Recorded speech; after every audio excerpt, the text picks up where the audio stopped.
आज मैं 3 विषयों से चर्चा करूंगा।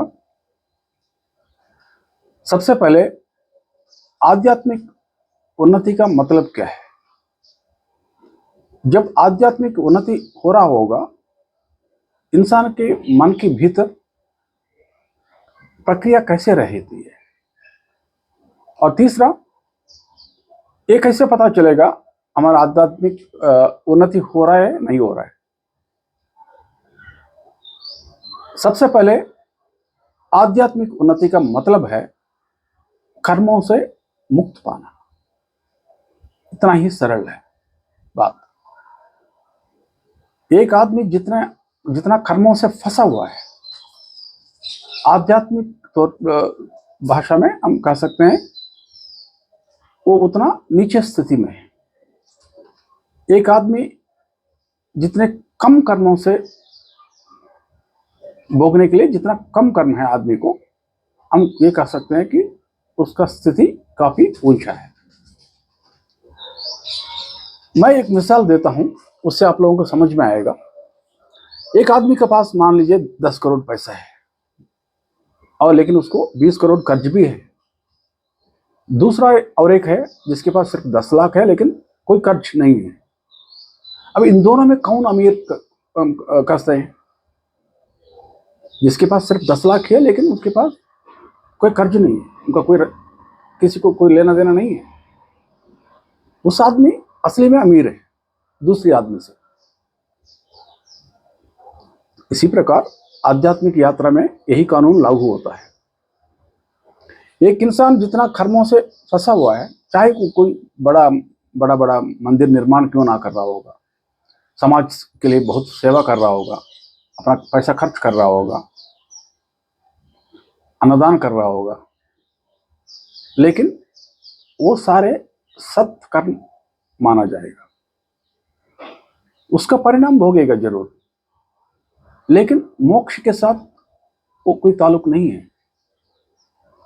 आप किसी आदमी ने बहुत सारा पुण्य कमाया है, उसका परिणाम स्वरूप हो सकता है अगले जन्म में या कहीं स्वर्गलोक में पैदा हो, गंधर्वलोक में पैदा हो, या और कहीं भी पैदा हो। भगवान के सामने ना कोई पापी है ना कोई संत है। कर्म कर्म होती है, चाहे क्यों पाप कर्म क्यों ना हो या पुण्य कर्म क्यों ना हो, दोनों का परिणाम भोगना ही पड़ेगा। लेकिन ना पापी या संत, आध्यात्मिक यात्रा के मामले में दोनों बराबर ही है। ये समझने वाला बात अच्छी तरफ से। इस कर्म जब कम हो जाएगा भोगने के बाद, अगर कोई कामयाब रहा, तब हम कह सकते हैं उनका आध्यात्मिक उन्नति हो रहा है। दूसरी बात, किसी को भी कैसे, जब ये आध्यात्मिक उन्नति जब हो रहा है, इसमें इसका जो प्रक्रिया कैसे हो रहा है, कैसे रहती है मन के अंदर, ये दूसरे विषय के बारे में बात करेंगे हम। जैसा आप सब जानते हैं, हर एक इंसान के भीतर आत्मा विराजमान है, और आत्मा परमात्मा का ही रूप होता है। आत्मा और परमात्मा के बीच में कोई अंतर नहीं है। दोनों का स्वभाव एक जैसे ही है। जैसे महासागर हो, एक पानी का बिंदु हो, उसी प्रकार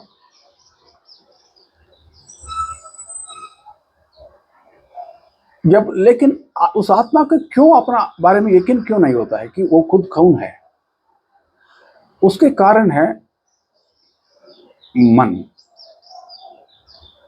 जब मन में जब आलोचना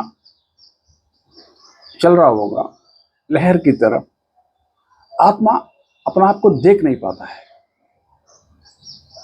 मिसाल के तौर पर आप कभी एक कोई तालाब में जाओ, तालाब के पास जाओ, जब तालाब का पानी बिगर कोई लहर बिल्कुल शांत अवस्था में है, अपना चेहरा को अच्छी तरफ से देख सकते हो। लेकिन जब पानी के ऊपर जब लहर चल रहा होगा, पैदा हो रहा होगा, उस समय आपका चेहरा आपको अच्छी तरफ से दिखेगी नहीं। यहां पर भी यही बात है। जब मन में अशांति है, इतना कर्मों के कारण से इतना लहर पैदा हो रहा है, आलोचना पैदा हो रहा है, उस स्थिति में आत्मा अपना आप को देख नहीं पाता है। जब मन शांत अवस्था में चले जाएगा, आलोचना रहित स्थिति में पहुंचेगा, तब उस शांत मन एक शीशा की तरफ आत्मा के लिए अपना आप को चेहरा दिखाती है, लेकिन आत्मा को कोई रूप तो होता नहीं है।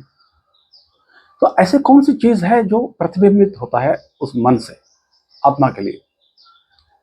यह समझने वाली बात। जब हम कहते हैं किसी को आत्मदर्शन हो रहा है, अब आत्मा को जब रूप ही नहीं है, तो क्या चीज दर्शन हो रहा है? जैसे आप लोगों ने पढ़ा होगा, सुना भी होगा, भगवान को हम सच्चिदानंद स्वरूप कहते हैं। कहने का मतलब, भगवान को 3 गुण है, सत्य, चित और आनंद, तभी उनको हम सच्चिदानंद स्वरूप कहते हैं। ये तीनों गुण शांत मन में प्रतिबिंबित होता है। आत्मा को यकीन होता है वो है क्या। यह है समझने वाला बात। अगली चीज, किसी को कैसे पता चलेगा हमारा आध्यात्मिक उन्नति हो रहा है या नहीं हो रहा है? आपको खुद को होना पड़ेगा। जैसे अभी मैंने समझाया था, आपके भीतर जो विराजमान आत्मा अपना आप को जब देखेगा, वो है क्या, अनुभव करेगा। देख तो नहीं पाएगा, कोई रूप तो है नहीं आपकी आत्मा को लिए। आपका सच्चिदानंद स्वरूप जब प्रतिबिंबित होने लगेगा, तब आपको खुद यकीन होगा कि आप कितने उन्नति हासिल किया हुआ है। लेकिन दूसरा कोई आके नहीं बता पाएगा। अगर कोई दूसरा बाहर की दुनिया में और कोई महात्मा हो जो आपकी लेवल स्थिति से ऊपर लेवल में हो, ऊंचा स्थिति में हो, सर में हो, तभी वही पहचान पाएगा। बाकी आम जनता कोई आपको पहचान नहीं पाएगा। मैं और एक मिसाल देता हूं। महाभारत के समय में कितने लोग कृष्ण जी को नहीं देखा होगा, और किसी को पता नहीं था कि वो स्वयं भगवान ही थे।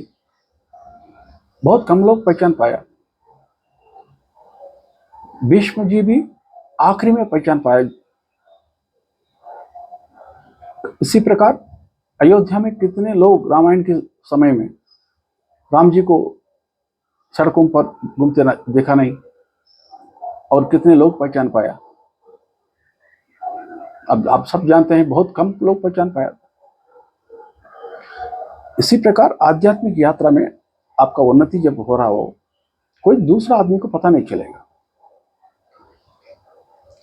जब ये आध्यात्मिक उन्नति, इसका मतलब जो जैसे हमने चर्चा किया था, कर्मों से मुक्त पाना है करके, जैसे जैसे ये होता रहेगा, उस आदमी को बाहर की दुनिया से आसक्ति भी कम होता जाएगा। प्रापंचिक विषयों से आसक्ति कम होता जाएगा। उसी को हम वैराग्य भी कहते हैं। आज के लिए इतना ही मैं कहना चाहता हूं। संक्षिप्त में,